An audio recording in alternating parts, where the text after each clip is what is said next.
So this is part 2 of the walkthrough we're doing on chapter 2 in the textbook, The Craft of Editing with Final Cut Pro, lesson 2, complex dialogue editing. And when last we spoke, we went through the 5 different steps of workflow for complex scenes. And as we know, workflow is just the steps that you take to complete a task. You should have watched all the source material, all the source clips in the project panel. You would double click on the project panel, watch the clips in the source monitor as such. Okay, you want to watch all the clips. What are you gonna say?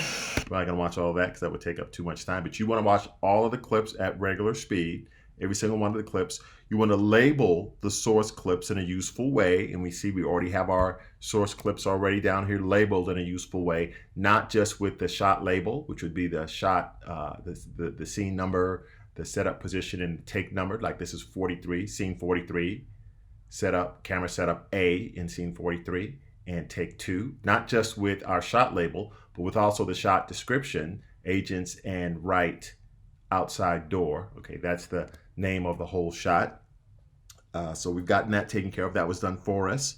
You also filed the clips. They're already organized for you in useful bins here, like the entrance, all the clips regarding the entrance of the agents into the room, and when they sit down and they have their little confrontation with Darren, that's all in a bin called entrance, as you can see in the project panel. And the rest of the clips are organized in the proper bins. And finally, laying out the whole structure of the scene by editing in the master shots. And we start off with this shot right here as our master. Okay, so we have some shots behind the master, but we're going to ignore those for now. We're just looking at 43Y, take 4, the long shot master over the shoulder from Blithers. And we talked about how this is a master because of the fact that it shows most of the location, not all of it, but a good portion of our scene here, at least the physical location. And we see all of or most of the major characters involved in the scene, and it runs for the full duration of the scene. We talked about the different reasons as to why this is very useful. So basically what we're going to do after this, after we lay this whole master shot down on our timeline, as you can see right here, that's our master shot, 43Y, take 4. As I scrub through it in the timeline, you see that, you know what, I'm just going to get rid of this right here just so it's not a distraction. You can just focus on, actually, you know what, I don't want to do that. I want to get rid of this right here. Okay.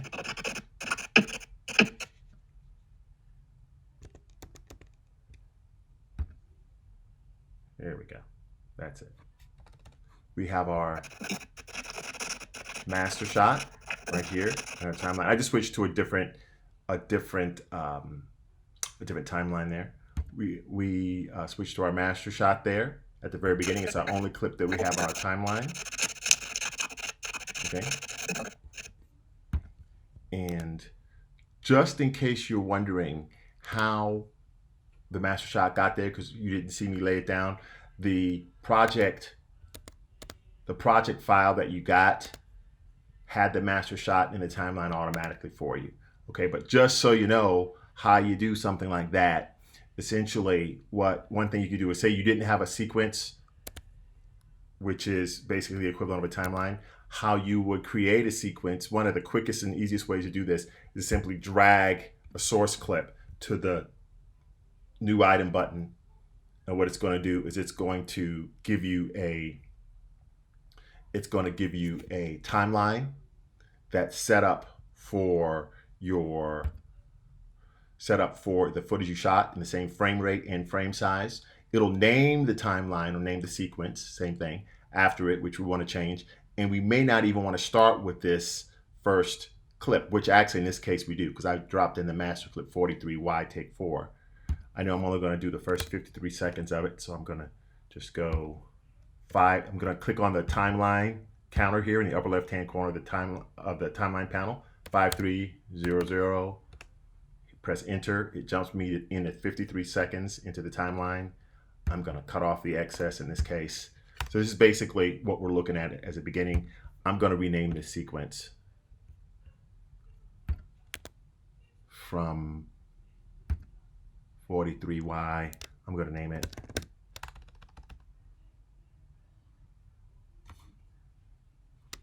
demo. Drop it in a demo bin. Okay, actually let's call it rough start demo. Rough start demo. Okay. So there we go. Rough start demo. Let me get rid of these other 2 ones that I was working on. Okay, so here's I start off like this, like I said, with the master shot in the timeline. Essentially what I'm going to do is, of course, let's drag this out a little bit more so you can see what's included in the master. You can see the entire scene is included in the master, right? But the deal is we don't want to see the whole scene from this master. Most of this is going to be replaced with tighter shots or the closer shots, the close-ups of your agents and Darren and the boss. We kind of covered what that's all about in the last video. So that's essentially the whole idea of dropping down the master. First, it kind of gives us a template or a skeleton or a guide of everything that happens in the scene, and bit by bit, we replace the actions that are depicted in the master with the same action, ideally timed out or synchronized in time, but it would take place in the tighter shots or the coverage shots, as we call them. Okay, so essentially, when you watch the whole master shot, for example, you should be able to, not just mentally, but a lot of times it's good to write it down, separate the scene into a series of events, okay? Or you can separate it into a series of sequences. I don't really want to use that term too much because the term sequence, how I'm using it now, which means a portion of the scene, is different from when I say a sequence, when I'm talking about Premiere, which is a timeline, which allows you to edit your footage together. So I'll avoid using the word sequence so that there'll be no confusion. So we'll just say an event. The first event that we have to handle is these 2 guys entering. We're going to ignore what happens before they enter first to talking at the door. We're going to ignore that. But these 2 guys entering, we're going to actually not even treat that as our first event. Our first event is going to be when Darren comes in. That's the guy with the red shirt who walks in. It's like their rival. When he walks in, that's going to be our first event that we're going to handle. Okay? So essentially, you would watch the master and you would separate it into events with a beginning and an end. Okay? And there's several events. There's a entrance, there's a main scene, and there's an exit in this scene. And you can see we have folders labeled after them. So it makes it easy for you in this case. An entrance, main scene, which is the meat of the scene, and an ending, which is where they leave. Okay? So we're going to address Darren's entrance. That'll be our first event. And essentially what happens is, as you can see in the master, Darren enters and has a brief, nasty exchange with the 2 agents. Okay, and then he sits down. All right, now what you might not be able to see as well is if you look at our 2 agents, Phil in particular. Phil is the one on the left with the dark hair. Okay, he looks at Dan. Well, both of them look at Dan when he comes in. Phil kind of reacts negatively to the taunting that Darren is doing. He clenches his fist, and then they look forward like they're ignoring him. Okay, you see that in all of the shots, the master and the coverage, but you see that closest in the coverage, which is another reason why you want to use coverage shots and not just hang on the masters, because a lot of detail, a lot of nuance in the actor's performance just doesn't read from a distance. That means you can't see it well with such a wide shot where the characters are so small in frame. So that's why we need to use coverage shots. Another reason as to why we need you use coverage shots. A lot of editing, especially when you use this technique, which is the most popular one of laying down a master first and then editing in coverage shots. A lot of it has with matching actions. So essentially, if I want to handle Darren's action, and the first thing I want to do is I want to start from where the agents look up at Darren. If you look closely, the agents will look up at Darren as he enters. I'm going to take their looking at Darren as a cue. Okay, as a cue as far as, hey, that's going to be the start of that Darren entering event. Okay, so the event that's in question is covered in 2 matching medium shots or coverage shots. A medium shot is a type of coverage shot or type of coverage. It's tighter than this master at least. And the 2 shots we're looking for is 43U and 43W. And these 2 shots are in the entrance bin here, okay, in the organized clip that are inside the organized bin clip, okay. Okay. So let's look at 43W take 2 first. Here's 43W take 2 right here. I'm going to double click on it and let's just take a look at it from beginning to end. Boy, you guys are gonna get it.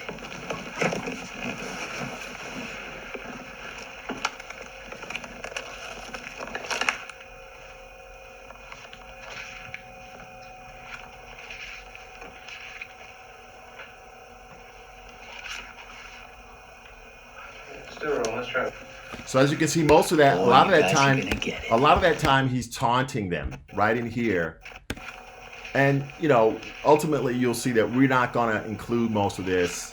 It's kind of hammy. It's a little too much. That's okay, because in fact, as an editor, it is your prerogative to go in and choose to omit things. That means delete or extract things from the performance that don't push the story forward or don't really match the tone or mood of the story. So, and actually doing this, just to give you another technical term, that's called contraction of time. Because you're going to see, we're going to go straight from this when he sits down, right before he sits, he's going to look down before he sits down. And the rest of this will be not shown. And also, it'll be as if that taunting portion right here never happened. All that time that he's doing this, we're going to recover that time. It's not going to be used to have him taunt. We're just going to move on with the story. That's called the contraction of time. The contraction of time. To contract something means to make something smaller. So we're making something that would take a long time, all this taunting, take a much shorter amount of time by just simply cutting away from him before he starts to taunt them, because we don't find that very useful to us. Okay, so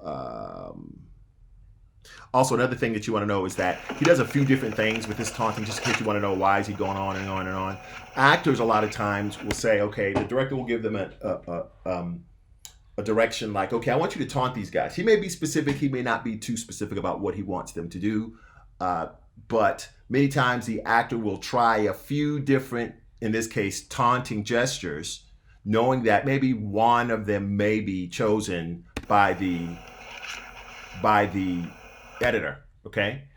In this case, we're not going to choose any of them, but they do that not so that you can use all of them necessarily, but so that they're giving you a choice of different things to do. That's how actors are trained. Sometimes directors will tell an actor, okay, I want you to get on these guys' nerves. I want you to do something to really yank their chains good on their goat. Just give me a few different expressions, a few different pieces of what they call business or blocking to just kind of get on the nerves. By the way, blocking is physical movements. When a person walks from point A to point B in a scene, that's blocking, okay? Or when the camera moves from point A to point B, that's blocking. Anytime something physically moves, that's blocking. Business would be like when somebody handles a prop, like what he's doing with this clipboard and these papers on this clipboard.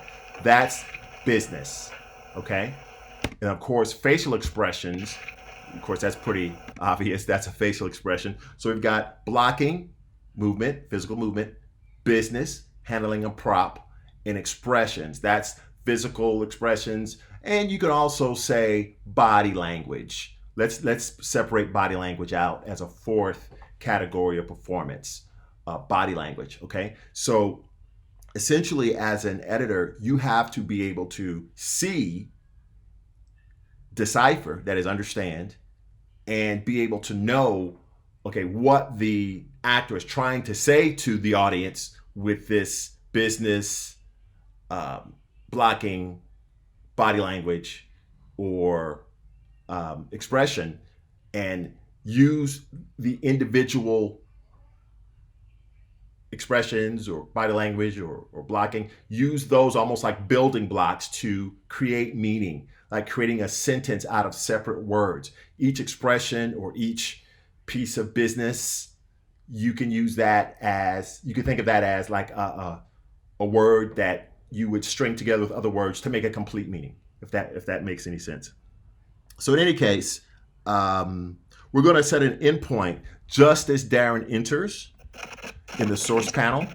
Remember, we're setting an endpoint in the source monitor to tell where we're going to start taking footage, and we're going to start taking footage at about, I took mine, I'm going to put in a very precise number here, and that's just because I've done this before, but generally speaking, you would just basically take a look at, well, okay, if this is Darren just as he's entering, you find a frame that shows Darren just entering, and there's a good one right there. Mine is at 2 hours, 51 minutes, 21 seconds, and 11 frames into the clip in the source monitor. Okay, yours may be a little more, maybe a little further down the timeline to the right, maybe a little further up to the timeline to the left. So, that's, season taste. Like this would be too early, and that would be too late.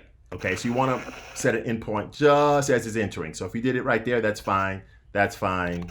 That's fine. That's probably fine there too. So, but I try to use very specific time code numbers just in case you're trying to follow along exactly with me. We have hours, minutes, seconds, and frames. Okay. In this particular case, we are running at 29.976, let's say 24 frames per second is our frame rate. So every 24 frames, our second is going to go up by 1. So after 21 seconds, 23 frames, the next frame will bring us to 22 seconds, 0 frames. Okay? So basically that's how that works. Or actually, I think we're setting it so that we go 21 seconds, 23 frames, 22 seconds, 0 frames. Yes. Okay. So the idea is, we have our endpoint set up. Okay. As far as our out point, what we're going to do is we're going to set an out point right at about 6 seconds and 3 frames later. Okay, let's watch where this is. Boy, you guys are gonna get it. We're going to set an out point right when he looks down to be seated. That's where we're going to set our out point. We don't have to get him seated, show him sitting down, just showing him looking down and maybe even pulling out the chair a little bit. That's all we need, because the audience's mind can say, okay, we're going to cut away from him after this, but we know his action is going to continue and he's going to be seated in the chair. Now, the specific time code number I used for the sit down was 2 hours, 51 seconds, 2 hours, 51 minutes, 27 seconds, and 14 frames. Right about, that's not it.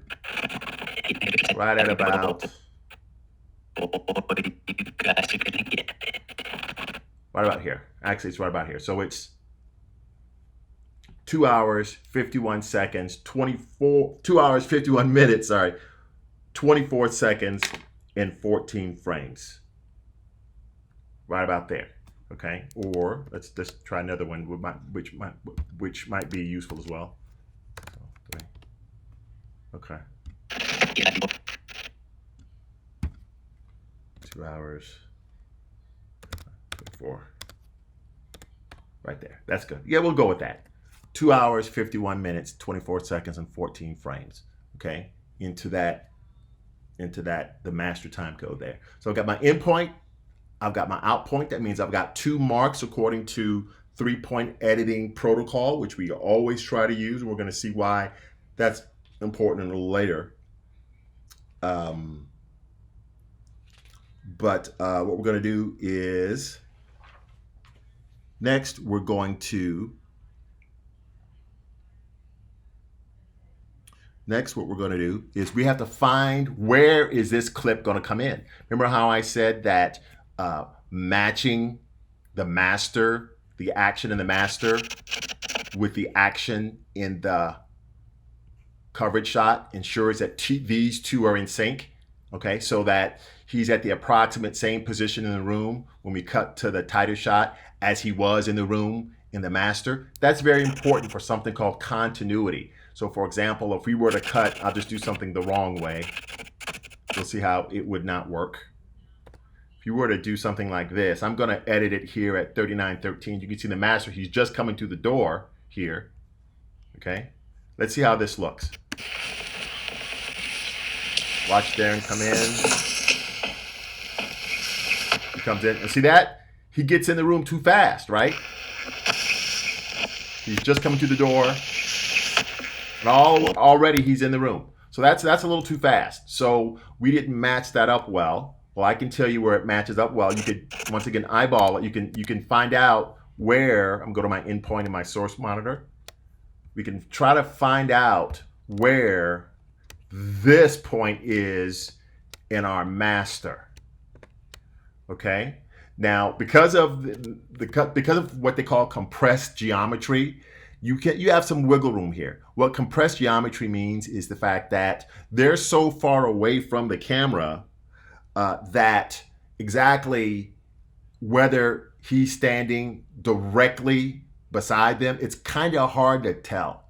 In this case, that could work in your favor. You could look at different things, like look at his staring shadow on the wall and the position of the furniture and things like that. But because the shot is so wide and they're so small in the frame, it's really hard to tell exactly where they are in the room to the inch. So what I did is I chose a point right at about 44 seconds and 3 frames down the timeline in the timeline panel. Okay, that matched about to me. Okay, I just watched it. I went to 44:03.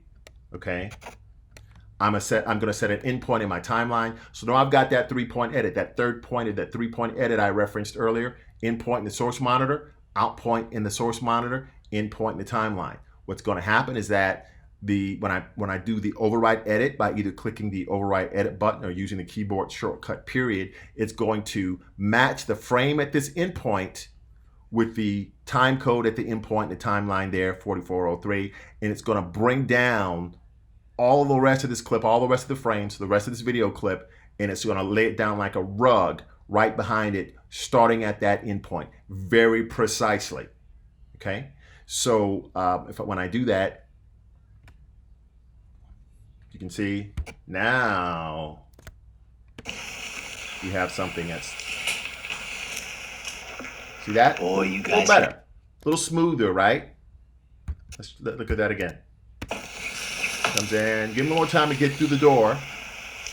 Takes a step or two, and now he's there. Now exactly where this is in the room, of course, exactly where that is, that's kind of hard to tell. Of course, you could match the studs and the lines on the wall if you wanted to. You could try to match it up in the master, but you'd be hard pressed to do that. And I really don't think that that degree of detail is necessary in this case. Because you have to, when you can say, well, that's more detailed, isn't that better? Yeah, in a manner of speaking, it is better to be more precise, but you have to look at the amount of time you would expend trying to find where Darren is when he walks in front of the studs in the master. Let's go back to here. I'll watch it in the source monitor.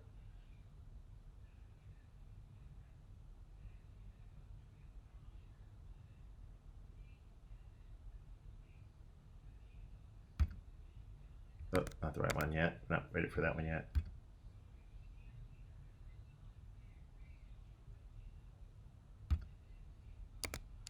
And then again. I'm going to the recent clips.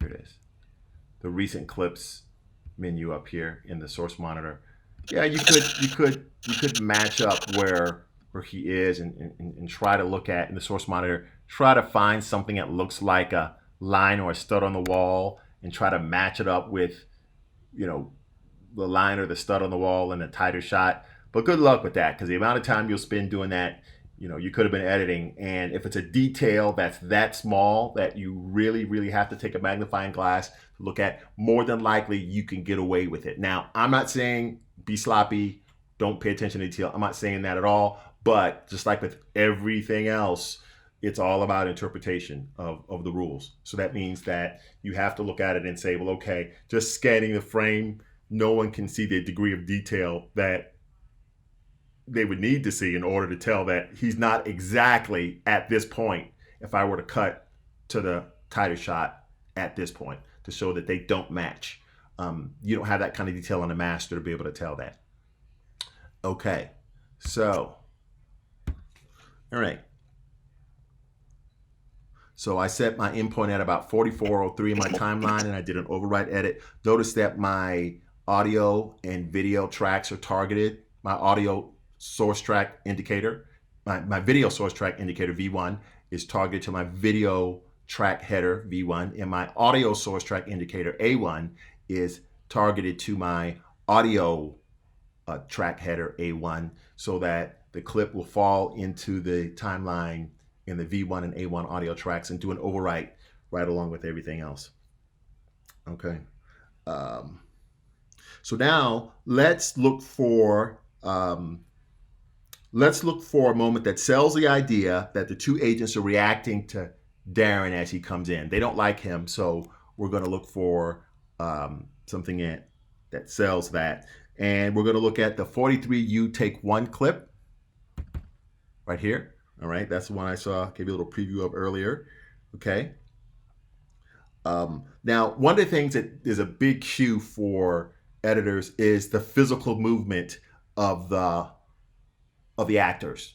Physical movement, eye lines. An eye line is simply where people are looking. You can see he's looking down into screen right in this shot here. These guys are looking, well, Phil is looking kind of down screen right as well. So if you were to edit these two back to back, it would appear that they're not looking at each other, okay, because they're both looking in the same direction. So, looking at things like their eye line, their orientation, the way they're facing, things like that, that's very important when it comes to being able to edit a performance together, okay?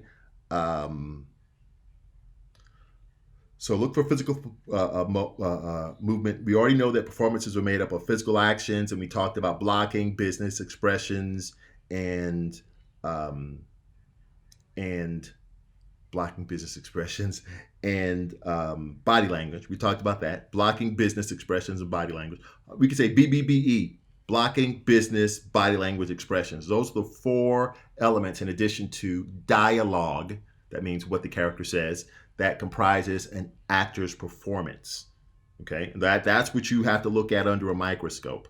Okay, sometimes the actions are obvious, like if they're jumping out of the way of a car, or somebody's pulling a trigger on a gun. But sometimes what actors will give you, it's really subtle. And as an editor, you really have to train your eye for the subtleties of things that the actors are going to give you, because they're not going to broadcast it, make it like they're not going to overact. That's what one of the things we call overacting, when they give you some sort of indication of, say, they're really sad, and so they cup their hands together and put their head in their hands, and it's just like really overacting. Good actors won't do that unless, of course, that's part of what they're supposed to be doing. Maybe it's a farce, a hammy comedy, or something crazy like that. But 99% of the time, that's not what an actor is going to give you. So you have to be able to be very sensitive to what actors are giving you, so that you can use this wonderful work they're giving you and this behavior they're giving you on screen, these performances, and edit them in to tell a story. Okay. Knowing what an actor is doing with their blocking, business, body language, and expressions, you can think of that as a roadmap to the character's emotional state, and also the emotional terrain or layout, or what's going on in the scene emotionally, by looking at the performances from the actors. The performances or the behavior of the actors can also be an indicator of truth of a performance. Now, that's a term some people find a little um, vague. Truth, actors talk in those terms a lot, and so do directors. Truth, was there truth in your performance? Was there authenticity in their performance? Essentially, was the performance self-conscious? These are all similes, or not similes, they're all synonyms. These are all words that are very similar in meaning, which basically means that does the actor believe that he is the character, and is he totally immersed in being the character, or does he seem like an actor trying to play a character? Okay, overacting is one way to show you that there is no truth in the scene. Okay, if an actor is trying to do something and they don't believe in the character, or they don't understand the character that they're portraying, there's no truth there. If they can't sell a character's reality, who they are, if they can't sell the emotion, who they are, to the audience, there's no truth there. For example, if Thanos in the Marvel Cinematic Universe, if he's supposed to be big and bad and strong, but the actor, I can't remember, not James Coburn, but definitely not James Coburn, but the actor who portrayed Thanos, I can't remember his name. If he was just going through the motions and clenching his teeth and gripping his fists and just doing things that he thinks you could interpret as angry, there's no truth in that interpretation. There's no truth in that performance. Okay, so when they talk about truth, they're talking about selling themselves and selling the audience on the idea that what's happening with this character, what's happening in the situation, is real. Okay, so that's what you have to have a keen eye for as a director, and as an editor as well. If a actor is no longer in the moment, as we say, then they've lost the truthfulness. That means the truth is they're suddenly they're thinking about, hey, I'm an actor on a set, and there's a camera guy over there and a director over there, and am I looking sad enough for them, and am I doing a good job? If you're thinking about that and not inhabiting the mindset of the character, then there's no truth in it. It's not real, and the acting is self-conscious. So you have to have a keen eye for that as an editor, to tell when there's no truth in it, which is another way of saying they're not in the moment. Because when they're not in the moment, that's not the kind of stuff you want to show. That's when you cut away to another shot. Because even though you may get less than stellar performances out of an actor, that's bad on them. But if that less than stellar, self-conscious, not in the moment performance makes it into the film, that's your fault as the editor. Okay, so you need to develop a keen sense of that. And as you watch more actors, good actors and not so great actors, practice their craft or do what they do on screen, you'll develop an eye for it. You'll be able to tell. Okay, so because if you choose a moment that's in which they're not in the moment, if you choose a part of a actor's performance where they're not in the moment, or it's not truthful, that can quickly ruin a scene. Even if everybody around them is doing a brilliant time and being in the moment, if one person is self-consciously acting, that can destroy all the work everybody else is doing in the room, and sometimes can take the whole film down to a very low level as well.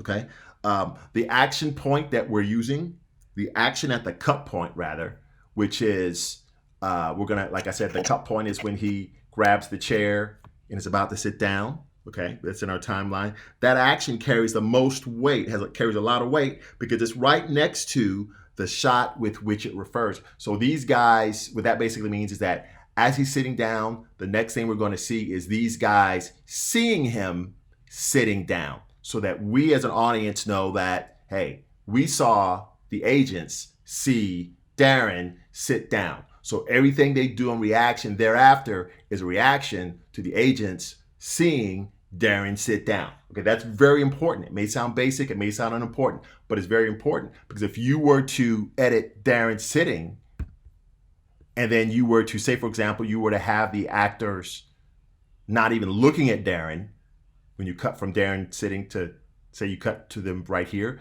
it would be like, hey, they didn't even see him sitting. So they were ignoring him the whole time. Maybe they were unaware that he even entered the room, whatever. That the idea is that it's a whole different meaning when you show people watching other people doing things. So that's why the action at this edit point where he's sitting, the next thing that happens right after we cut away from him sitting, that's very important.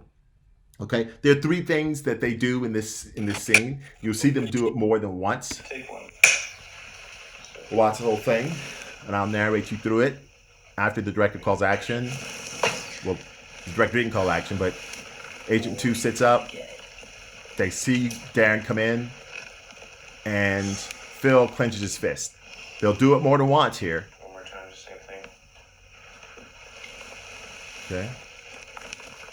Boy, you're gonna get it. They look, they see, they messed up that time. That's I said fine. it before I said it. No, he's going to That's fine. Of course, none of this is in the film. They're trying to get it together, but the camera's still running.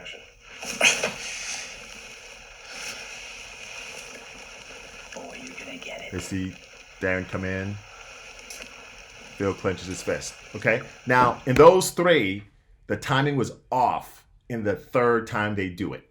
Okay. You heard the director trying to give them some direction off screen, but because they had a little bit of time, problem synchronizing this, but the first time was the best, which is odd because usually the first time is when they're just still kind of trying to get it together. In this case, the director didn't even call action yet. They just kind of went into the scene, but the performance worked.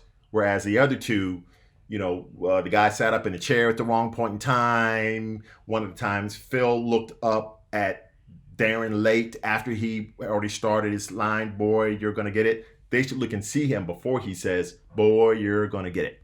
All right. So the first one is the one that works for us. So in review, the three performances or the three things that happen that in 43U, take one, we see Phil and the other agent look up and see Darren enter right there. Right there. See that? See the eyes turned right there. Right there. Okay, that's event number one, or that's action one. And then watch Phil clenches his fist and then they look forward. All right? Those are the three things that happen. Okay? So they do it 3 times. And essentially, a lot of times what you'll see is rather than stop the camera and go through the entire process of starting the sound up, starting the camera back up, and there's a whole protocol you have to go through in order to start a scene so everybody knows what's going on. Instead of doing that for a simple reaction shot like this, many times what directors will do is they'll just keep the camera running, and if it's like a short bit of performance, a short bit of blocking or business or facial expression or body language, the director will tell them, okay, just do it a few times from beginning to end. They'll do it all the way. They'll see Darren enter, clench the fist, look ahead. Okay. And then the director will tell them, okay, do it again. Camera's still running. See Darren enters, Darren enter, clench the fist, look ahead. They'll do it a few times. That's called a series shot. A series shot. That means I'm doing something. Usually it's very little, if any, dialogue included. It's all in one file or all in one video clip, but I do it a number of times. So it's a series of actions that I see over and over again.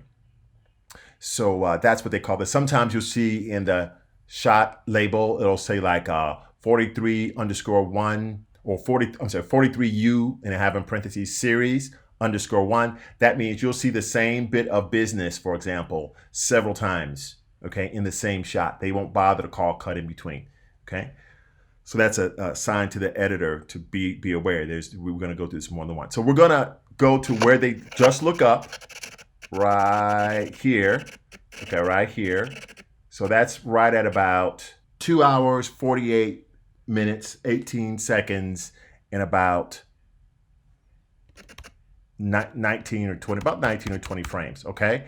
We are going to set an endpoint to just before they look up. So we cut to this shot and then we see them look up. We have a few frames for our eyes to adjust to this shot and read the frame. That means our eyes can scan the frame and absorb and understand what we're looking at before they actually look up. Okay, so I'm going to back it up by a few frames. I'm going to go to 2 hours, 48 minutes, 18 seconds, and 16 frames. By the way, when I'm dealing with everything that happens, like say, for example, if I were to go to another portion of this clip, like right here, I would bother to say 2 hours, 48 minutes, 15 seconds, and four frames. I would just say 15:04. You know, the 2 hours and the 48 seconds, it's the same as what we're dealing with over the entirety of this clip. Well, most of the clip. Oh, yeah, almost the entirety of the clip. If I were to pull it from here, I'd say include the minutes: 2 hours, 49 seconds, 5 seconds, and 2 hours, 49 minutes, 5 seconds, and 9 frames. But the idea is we just want to kind of make it a little easier when you communicate a time. So a lot of times you'll get the last 2 or 3 sections. You'll get the minutes and the seconds. I'm sorry, the seconds and the frames, the seconds and the frames, or the minutes, the seconds, and the frames, if you have to. So you know specifically where you are. So like I said before, we're gonna go to 2 hours, 48 minutes, 28 seconds, and 15 frames. That's 3 or 4 frames before they look up. Let's set an endpoint there. And the sequence that we're cutting from, this is going to be Darren just looking down at his chair before he sits down. By the way, just to review, just in case I didn't cover it as clearly as I could have. One of the reasons why I'm not going to show him sitting down is, number one, frankly, I don't have to. I see that he's starting to sit down. I see his hand is on the chair. I can save several seconds maybe, or at least a couple of seconds by cutting away from it once I've inferred to the audience that he sits down. Also, on the soundtrack, you can hear him sitting down. So even though I can't see him sitting down, it's off screen, in other words, I can hear him sitting down, and that works just as well. Sometimes it's a lot more nuanced, a lot more sophisticated, and a lot more cinematic if we have a whole world of off-screen action that's going on that's only hinted at by sounds that we hear from something that happens off screen, reactions or expressions from someone who sees something off screen, or something like that. Okay, so don't think that everything you show literally has to be an image on screen. You can use sound to tell story because it's just as rich of a storytelling tool as image is. So another reason as to why I want to cut away from Darren as he's still standing is because the fact that he's standing emphasizes the fact that he is in power over these guys. He's standing and they're sitting. So he's like kind of standing over them, and you can think of it in a way. And so that is indicative of their relationship. He's kind of in power. He perceives himself as in having power over them.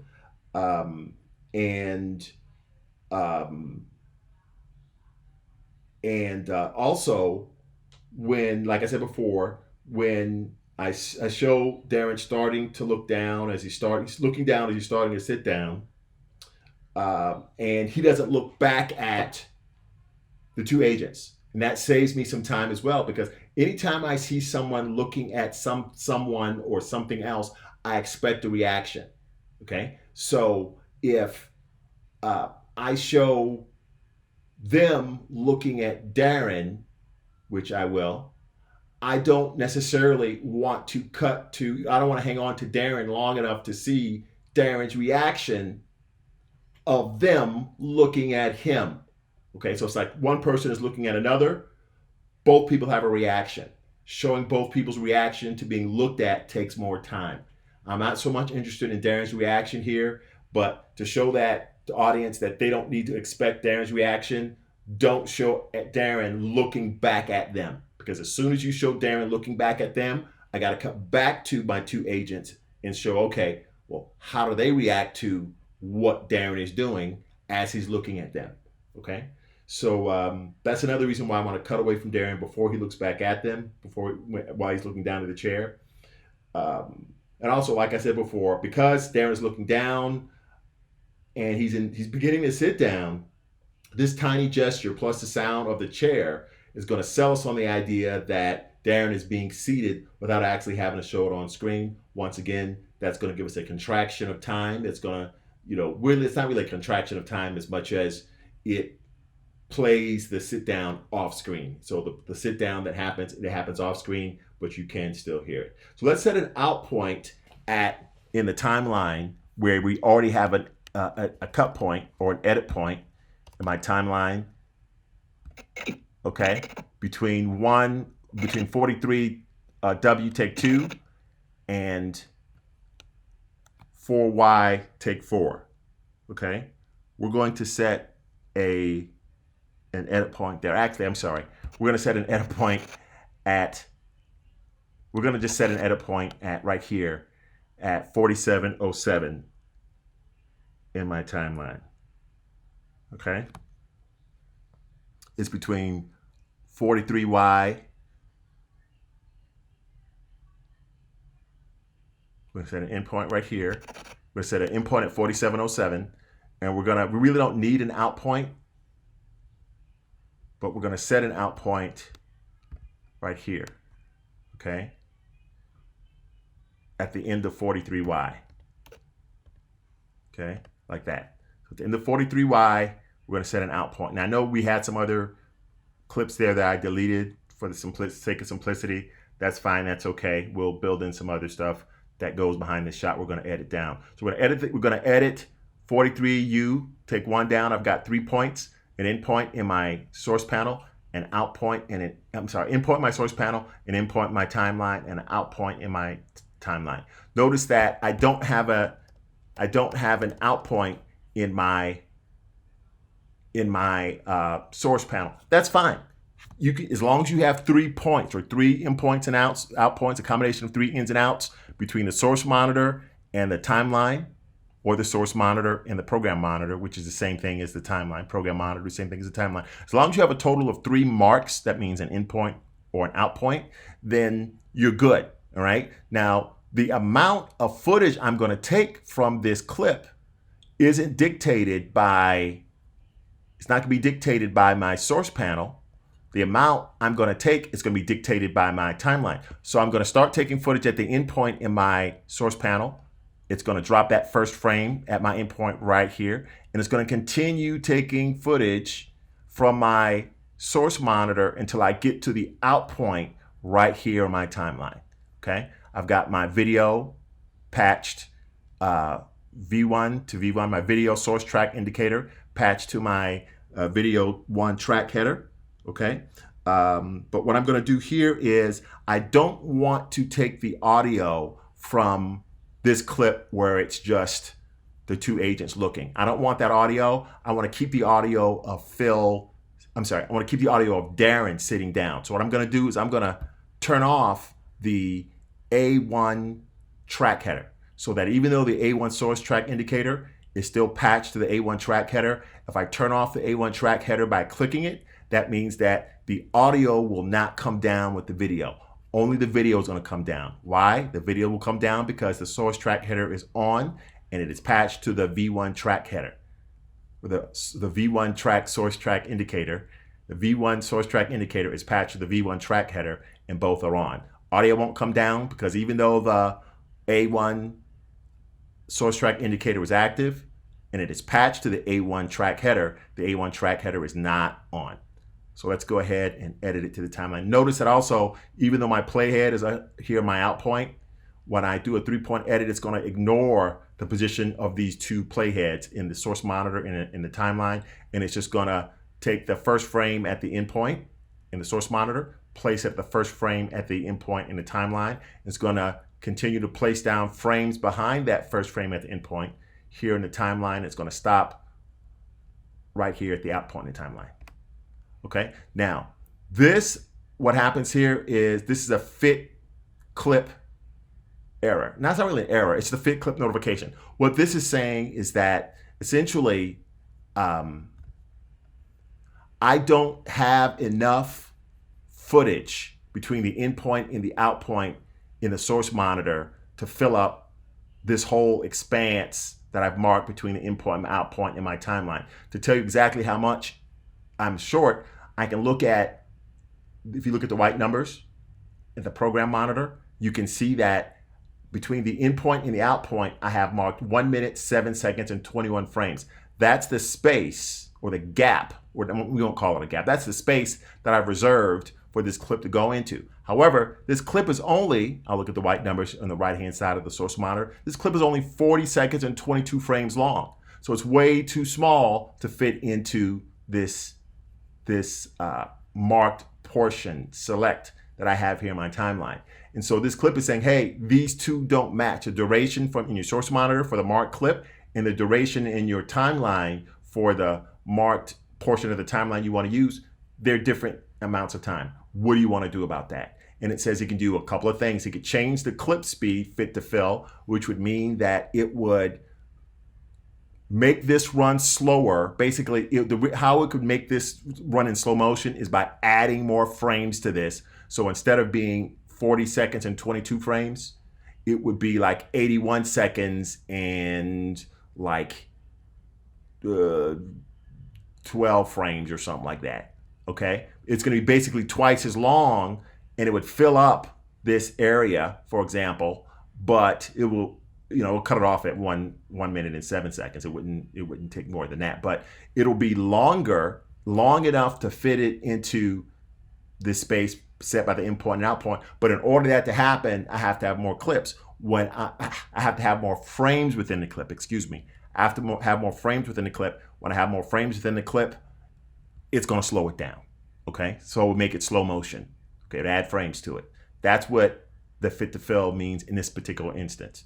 Okay, I could ignore the source endpoints. That means I could ignore the endpoint in the source monitor. These are not options for this particular example. I could ignore the source out point. There's no out point in the source monitor. I could ignore the sequence endpoints. That means it would ignore this endpoint that I set here. Or I could ignore the sequence out point. So that means I could ignore this out point here. Okay, that's what it could do. Any one of those three things. But I'm going to give you a much more elegant solution. Let's hit cancel on this. And before I edit this to the timeline, I'm going to go to my timeline and I'm going to go Option O. Just like O sets an out point where the playhead is located in the timeline, Option O eliminates the out point. One thing I do know is that I only want the first look up, clench fist, look straight. And that's it. That's all I want. So right about here, I want to cut away from these two guys. I want to cut away from the two agents. So right about here is where I want this. Right when they, a little while after they look forward. Sometimes I like to cut right on an eye blank. Before I hear that director come in. Before I hear that director come in, it'd be a good place to. If it's a little long on the tail, that's fine. Let's set an out point right there. So I've got an in point and an out point in my source monitor, an in point in my timeline. That's a 3-point edit. Good to go. Okay, it's going to give me a 3-point edit. I'm going to override edit it into the timeline. Pow, just like that. Here it is. Right there. There's a clip of my timeline. Let's look and see what this clip looks like so far. Darren enters. He walks in. Cut to the title. Boy, you guys shot. are gonna get it. Eye line to the right. He looks, sees Darren, clenches fist, look forward. And that's it. Just my knowledge with this clip will tells me that this shot is a little long. This last shot is a little long on the tail. The tail is the end of the shot. This is the tail of the shot right here. That's a little long on the tail. So I'm going to trim it. I don't trim it now. I can trim it when I get to laying the next shot in. So the next thing we're going to do is we're going to edit the door close. There's a sound effect that we have here. That's the sound of a door closing. Sometimes they'll record this on set as something they call wild sound. They're not recording picture at all. They just have the sound crew record different things like doors slamming, maybe a window opening, something like that. You may wonder, well, why do we do that when I'm pretty sure you all know that it's not going to sound the best that it can on a set, and it will be replaced by a post-production sound. People buy a cleaner, better sounding door opening sound. Okay, but they'll still record a wild sound of it on the set because of the fact that you may want to, or you probably will want to have something to edit the picture to. So basically what I'm saying is that in order to synchronize the picture cutting, okay, with a sound that's made, like for example, you want them to look up when they hear the door open, you need to have something to edit to. You need to have a sound to serve as a cue for that. So many times they'll record that on set, and if they don't and you need it as an editor, you can go to a library of sound effects, either online, they used to have them on CDs back in the old days, or you may have it on a hard drive, where you can just get a simple door closing sound. It may be replaced later on by the post-production crew for something that sounds better, but that's fine. You're just using it as a placeholder so you can edit the scene. Okay, so what we're going to do is we're going to go into the sound effects bin. Go into the sound effects bin, double click on the clip. So we have a door opening and closing. Here's the open, and here's the close. Here's the open, and here's the close. And I can tell that something's happening because of the waveforms. A small kind of sound there, small waveform, larger sound, larger waveform, and then a bigger set of waveforms. It's flatland in between. That stands for silence. So if this is open, close. All right. We're going to set an out point between the open and the close. All right. Right at about 26 frames in on the source monitor. I'm going to set an out point there.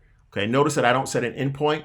When I don't set an in point, it assumes that the in point is the very first frame of the clip at 0000000. That's called media start. Okay. The very last frame is called media end, E-N-D, media end.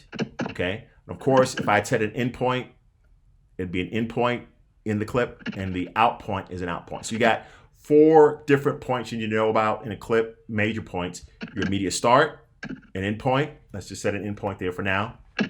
An out point and a media end. It's important that you know the difference between those. So I don't have an in point here, so it's going to be the media start is going to be my in point, and I do have an out point. Okay, and the media end doesn't really matter in this particular case. You cannot have more than one in point and out point in the source monitor. You cannot have more than one in point and out point in the timeline. Of course, the same rules apply to the program monitor. Some people put in points and out points directly in the program monitor, like so. You know, some people like working like that. I generally don't. I generally work in the timeline. But it's good to see where your in points or out points are in the program monitor, though, just so you have some point of reference. Okay, so let's find where Phil looks towards the front of the room, so I can bring in my door opening sound, or like maybe just before he looks at the front of the room. Okay. In 43, you take 1. Okay. Notice that Phil kind of does a bit of a double take when he looks at him. There, he looks at him. Then he looks back at him again really quickly. Kind of a double take right in there. Kind of glances right there. He's looking at him. Then he kind of looks at him again right in here. Okay? So it's kind of a double take. He begins to turn his head a second time. Okay? Since I want to motivate when he looks forward, okay, like this, what I may do is let's set an in point after he looks at Darren the first time, but before he looks at Darren the second time. See right there, he looks at Darren, kind of, it's really just like a slight turn of the head before he looks at Darren the second time, maybe 1, 2, 3, maybe right in there somewhere. Okay, I'm going to set my in point in between the 2 glances. All right, I'm going to press I to set my in point in my timeline, and I'm going to turn back. Keep my A1 track off, my A1 track header off like it was before when I dropped down 43U1 into the timeline.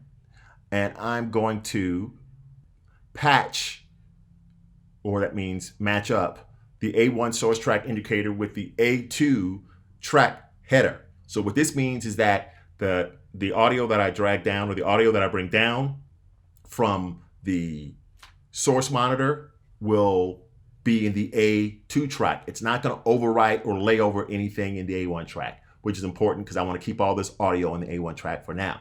So I can do an edit. The easiest way to do it is just to press the period key. And as you can see, this is my audio.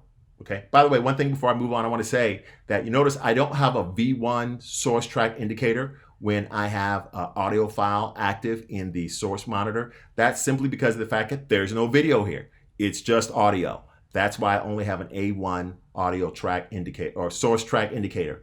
Remember, the source track indicator tells me what I have loaded into the source monitor.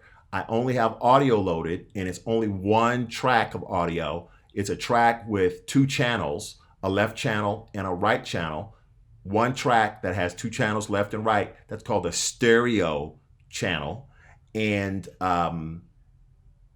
that's all I have. So there's no video there. So I don't have a V1 source track indicator while this audio is loaded into the source monitor. Now let's go back. It's always important to not just put your play like right before something you just edited down to see how it looks. You want to go a little bit, give yourself some perspective. Give yourself a little distance in front of it so you can see how it all works together.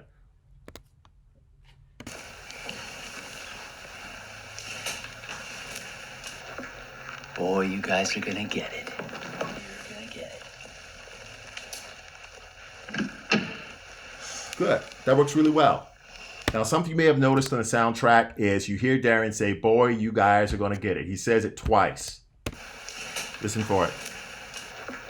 Boy, you guys are gonna get it. You're gonna get it. Don't worry about that because of the fact that there's a whole stage where we go in and clean up off-camera dialogue. Generally speaking, you only want to keep the dialogue that happens when the dialogue that was recorded when the person was in frame or in the shot. In this particular case, we hear Darren talking, but he's off frame. He's not the subject of the shot. The agents are. We can still hear him talking. And you say, well, why wasn't he quiet during that period of time? Because he's not on frame. Well, the reason is that the actors, the agents still need somebody to time their performance to. Okay, they need someone to run through the lines or to play the scene against so that they'll know, okay, how do I time the eye line on Darren and then looking forward. Okay, so you'll often see that that's fine. I wouldn't bother with taking it out now. As an editor, you just learn to disregard it until you get to that phase where you clean up all off-camera audio. Even if I have a shot, like say, for example, if I wanted to have Darren say, boy, you guys are going to get it. Okay. He says it here. We see him. Gonna get it. But if I wanted to hear him say that, but I want to see the two agents while I'm hearing Darren say, boy, you guys are going to get it. That would set up something called an L cut. An L cut. And even in that case, I would not use the audio, it's not really distorted as much as discolored audio that's off frame in 43U1. I would use the audio, the clean audio as we call it, from 43W take 2, because that audio sounds best, because not only is the camera pointed at Darren, but the microphone is as well. So I want the cleanest audio that I can. If you, for some reason, wanted Darren to sound like he's way in the background, for some bizarre reason, I would still use the cleanest sound, and then I would just, the post-production sound people would work with the levels and work with the equalization to make it sound like he was in the background. But you always want to start off with nice, fresh, clean audio. And if you want to mess it up or change it or modify it with any effects or anything, any modulation or equalization, you can do that. But you always want to start with the best ingredients possible. Okay. By the way, just in case you missed it, here is that audio clip right here in my timeline that I dropped down of the door opening. One of the things I did want to mention here is another way that you could have edited this clip to the timeline is this. Okay, let's I'll even put the endpoint in. Instead of using an endpoint, you could have just dragged from the audio only icon. Looks like a little waveform here at the bottom of the source monitor. And yes, you could have dragged it to the timeline, but what you have to understand, snapping is on, so that makes it really easy. But what you have to understand is, if you were to just drag things all over the place from the source monitor to the timeline, it would be very imprecise. Okay, getting that sound clip to line up with the second take that Phil does towards Darren is extraordinarily hard because it's far less than a second. It may be just a few frames that you have to drop this audio clip into the timeline with that degree of precision. And that's just really, really difficult to do when you're just dragging and dropping. You'll spend more time trying to drop it in the right place. You'll drop it and it'll be wrong. You'll delete it. Okay, it's not timed right. Try it again. It'll be still slightly off, delete it. The best way to do it is just go frame by frame, set an endpoint in the timeline, and just do your 3-point editing. Do your 3-point editing, and that's the best way to do it. So, show you once again.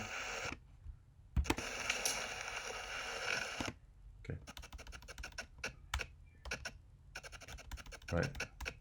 Right there is where I want it. Pow, just like that. Okay. Boy, you guys are gonna get it. You're gonna get it. Okay. All right.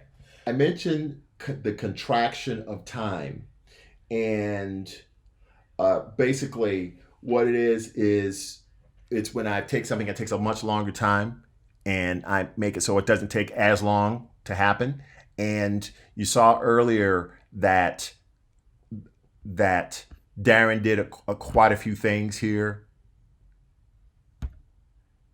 Quite a few things to antagonize him. Boy, you guys antagonize the agents. Boy, you guys are gonna get it. After he sits down. And so all this stuff I chose not to use. If I had chosen to use that, which is how the scene runs in real time, the scene would have been quite a few seconds longer. And so, yeah, you may find that funny. You may find that hammy. In this particular case, we're going to say, hey, it's hammy. Besides, it doesn't really contribute that much to the story. We're going to just go ahead and nix that, get rid of it, and we'll see that we see that this makes it so that the film, the scene moves along faster. That's called a contraction of time. Editors do that all the time. An expansion of time is the opposite. That's when you take something that would take a short amount of time and stretch it out. Like if a bomb is about to hit somebody's dropped a bomb and it's about to hit the floor, and when it hits the floor, it's going to detonate. And so you see the bomb slowly falling to the floor, and then everybody is starting to run so they can catch the bomb, and it's all showing in slow motion. And you could stretch that out for a minute or more, just cutting between 5 or 6 people trying to catch the bomb, and the bomb slowly falling towards the floor. We've all seen scenes like that. That's called the expansion of time. And that increases tension in the scene, okay? By taking this very pivotal, very important event and stretching it out as long as you can, milking it for all you can, for all the tension you can get, because you always want to be aware of what the questions the audience is asking itself as it's watching your material. In this particular case, it would be, hey, are they going to catch the bomb before it hits the ground? And by delaying the answer to that question, you're creating tension in the minds of the editor. So you have to really think. I know all that's, you may consider that common sense, but when you start editing really complex scenes, you need to know what you do, what you consider as common sense and what you edit and how it works. Okay, because in order to take that example and apply it across a range of different situations you may come into while you're editing, you need to know exactly what's the technique I'm using and why does it work, and of course, why am I using it? I'm using it to build tension. So that's all I have for the very first part. That's the very first event. I know that took a while, but I think we're going to be able to move along a little bit quicker as we go into the second event, which is the meat of the scene, and then finally the last event, which is wrapping up the scene and ending it. So that's all I have for part 2 of lesson 2, editing complex dialogue in the craft of editing in Final Cut Pro.